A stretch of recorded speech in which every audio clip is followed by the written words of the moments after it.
வணக்கம் தோழர்களே, தோழிகளே. ரொம்ப பிஸியாக இருக்கீங்களா? நிற்கிறதுக்கு, மக்கள் கூட பேசுகிறதுக்கு கூட டைம் இல்லாமல் தோணுதா? ஆனால் இதனால் அடைந்த பலன் அப்படின்னு எதுவும் உங்களுக்கு கண்ணுக்கு தெரியாமல் இருக்கா?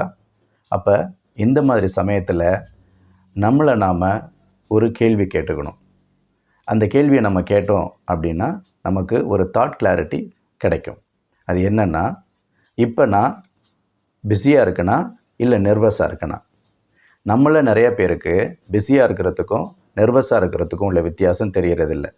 அந்த வித்தியாசம் தெரிஞ்சது அப்படின்னு சொன்னால் நம்ம நிறைய நேரத்தை பயனுள்ள வகையில் செலவழிக்க முடியும். பிஸியாக இருக்கிறதுனா என்னென்னா, நமக்கு ஒரு தெளிவான இலக்கு இருக்குது, அதை அடைவதற்கான நல்ல பிளானும் நம்ம கையில் இருக்குது, ஹவர்லி பிளான் வச்சுருக்கிறோம், அதை அப்படியே எக்ஸிக்யூட் பண்ணிட்டு போகிறோம் அப்படின்னா இப்போ நம்ம பிஸியாக இருக்கோம்னு அர்த்தம். நம்ம ஓடிக்கிட்டே இருக்கோம், பரபரன்னு இருக்கோம், ஆனால் அடைஞ்சதுன்னு எதுவும் இல்லை அப்படின்னா நம்ம நெர்வஸாக இருக்கலாம். ஆகவே